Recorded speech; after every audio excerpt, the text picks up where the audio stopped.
మీ ఇంట్లో ఉండేటువంటి పిల్లలకి బాల అరిష్ట దోషములు కానీ, ఆయుః గండములు కానీ ఉన్నాయి అని చెప్పడానికి జ్యోతిష శాస్త్రపరంగా వచ్చేటువంటి కొన్ని సంకేతాలు మనం చూస్తే కనుక, ముందుగా వాళ్ళలో ఆకస్మికమైనటువంటి మార్పులు కనబడతాయండి.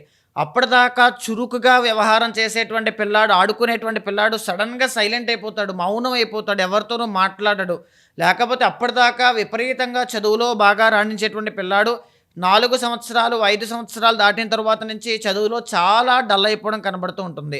రెండవదేంటి అంటే, చాలా ఒంటరిగా ఫీల్ అవ్వడం కానీ, అస్తమాను భయపడుతూ ఉండడం కానీ, నిద్రలో ఏదో కనబడుతోంది అనేటువంటి ఒక భావన కానీ, నన్ను ఎవరూ సరిగ్గా చూసుకోవట్లేదనేటువంటి ఒక అసంతృప్తి కానీ పిల్లల్లో పెరిగిపోతుందండి.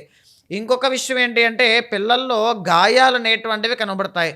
నిద్ర లేచిన తర్వాత వాళ్ళ యొక్క బట్టలు చిరిగిపోయి ఉండడం కానీ, వాళ్ళ ఒంటి మీద గాయాలనేటువంటివి ఉండడం కానీ, అస్తమాను హెల్త్ ఇష్యూస్ అనేటువంటివి కడుపు నొప్పి కానీ, తలనొప్పి కానీ ఇలాంటివన్నీ కూడా ఎక్కువగా రావడం కానీ, లేకపోతే అప్పటిదాకా బుద్ధిమంతులుగా చదువుకునేటువంటి పిల్లలు ఇంటర్నెట్‌కి కానీ, ఫోన్స్‌కి కానీ, వీడియో గేమ్స్‌కి కానీ బాగా అడిక్ట్ అయిపోతారండి.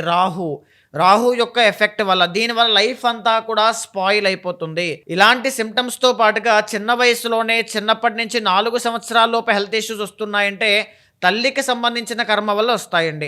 4 దగ్గర నుంచి 8 సంవత్సరాల లోపు కనుక ఈ యొక్క లక్షణాలు కానీ, హెల్త్ ఇష్యూస్ కానీ కనబడుతున్నాయంటే తండ్రికి సంబంధించినటువంటి కర్మ వల్ల వస్తాయండి.